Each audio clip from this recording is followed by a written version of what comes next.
I want to talk about is the difference between Nazis and Germans. Because I've gotten called a Nazi a lot of times in my life, and honestly, this is really starting to piss me off. Because people are stupid and ignorant and automatically assume, oh, hey, she's German, she's automatically a Nazi. Oh, God, how I want to hit you. Now, the difference between a German and a Nazi is that statistically, there are more Nazis in America than in Germany now. And not all Germans were Nazis.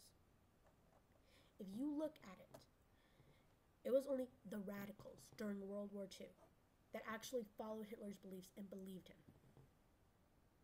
And also now in Germany, if you even so much as draw a swastika sign, you get put in a work camp for the rest of your life. Now you can't tell me that they're not doing everything they can to prevent another Hitler moment, now can you? No, you can't. And if you don't believe me, then I'll get my mom in here to talk about it for you guys. Because she's a pure-blooded German. What you think about that now?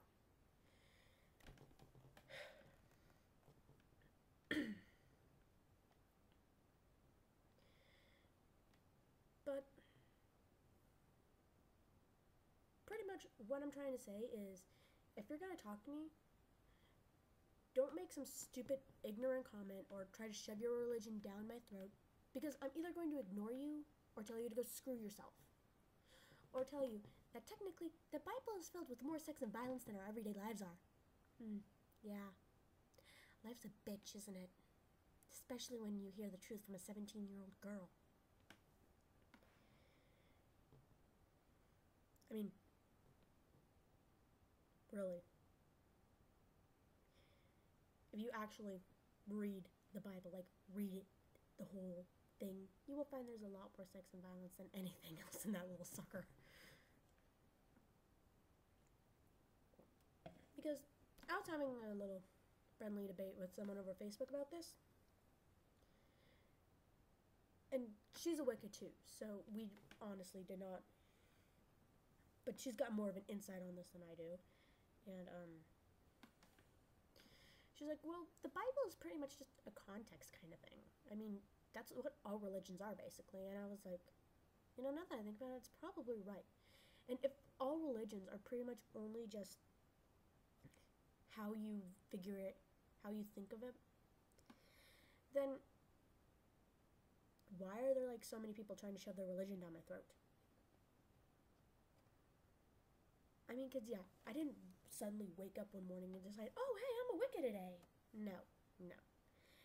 I actually did a lot of extensive research. I did about 2 months of it, which, ironically, this was also the topic of one of my sophomore speeches for speech class. And the reason we have such biased stereotypes of the Wicca religion is because of the medieval Christian church and Hollywood. Those are the two big factors. Because in the medieval times, men got scared by what they couldn't understand.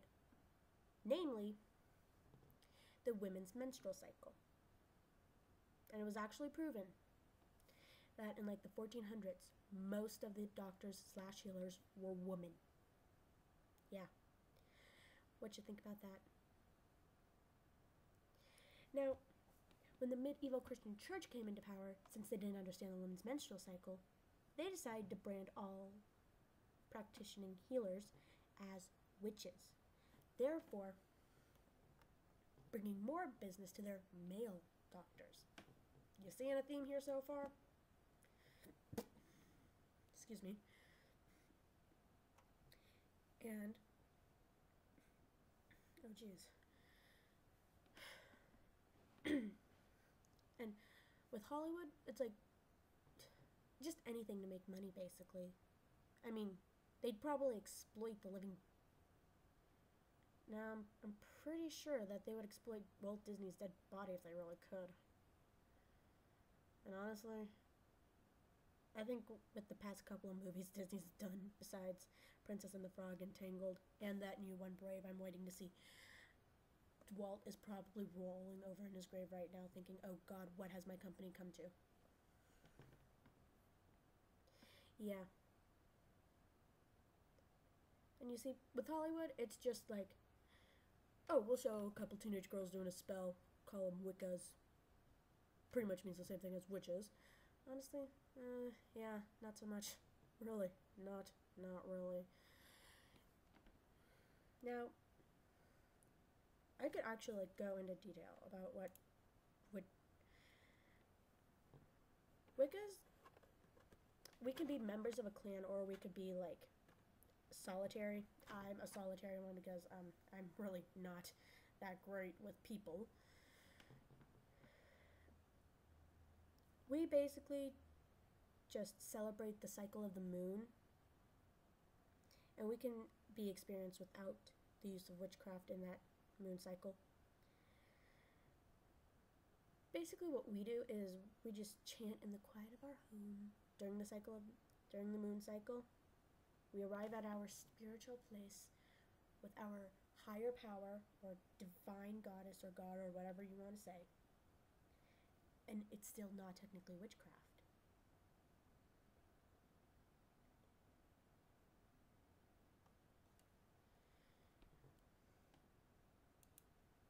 So, yeah. And I know I'm coming back to this a lot because it's actually kind of really important to me that you guys know the difference. Because honestly, I'm getting really tired of all these idiots telling me to go turn to God and He'll forgive me for my sins and God is almighty and all this other crap. Look, I'm not hating on your Christians. I'm just hating on the Bible thumpers who are giving the rest of you a bad name. I mean, honestly, I've met more Bible thumpers in my life than I have met any actual true Christians, the religious tolerance and equality for all type of Christians. I really want to meet one of those guys. I heard they're pretty cool. Because, honestly, I don't care what religion you are. If you don't try to force it down my throat, and if we can have a civil conversation about our religions, then we'll get along fine. I mean, if you think about it, what were most of the wars? Started over in like the 1400s, 1500s, 1600s, 1700s. Religion. That's what it was about. It wasn't money and it wasn't land. It was frickin' religion. Yeah. Has your mind been blown yet? No? Too bad. Now,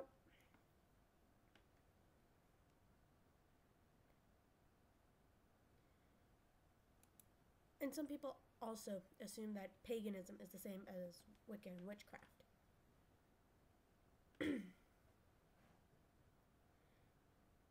Paganism is just basically like an umbrella term. There are like dozens of different traditions that fall under the umbrella term of paganism.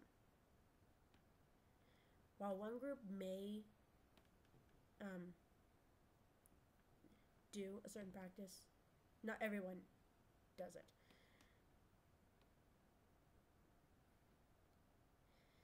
And the site I'm using to help explain this, because I really don't have a way with words, as you can tell, I say a lot. Because it's honestly just better to have me help, to have something help me word it. Now, and then little history lesson for you guys. In the 1950s, Gerald Gardner brought Wicca basically public,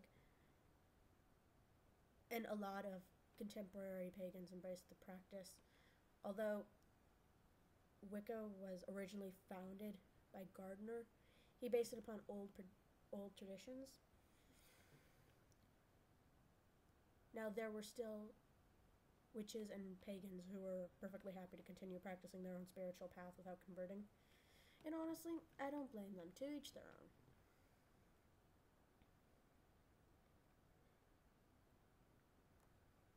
And it's like, there are a lot of different branches of witchcraft, Wicca. And very few of them use witchcraft.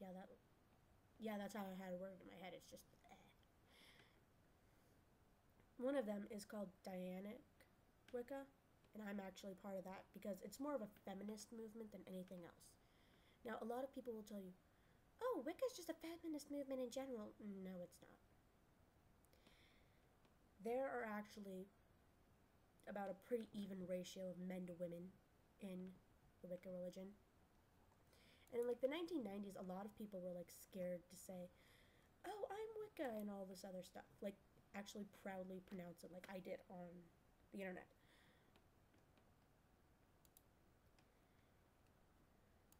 Because there would be a lot of hate crimes, and the only way they could do that freely was, ironically, in Salem, Massachusetts. Now, if you've heard of the Salem witch hunt, which I don't know a person in this country who hasn't, and by this country I mean America, you obviously know that's fairly ironic. Now, there are actually some, like, actual witches in Salem, which is even more ironic, because that's where they got hunted before. But if you think about it, the witch hunts actually started in Europe in the medieval times. And then when England colonized America, the witch hunts just kind of whoosh went with them. You get where I'm going on this? Or do I have to shorten this because I'm losing you guys? Probably because I'm losing you guys. Anyway, basically, in closing, don't be an ignorant moron when talking to me. Please. It hurts my head, and it kind of makes me want to punch something. Wow, my therapist was right. I really do need to work on those anger issues and my depression.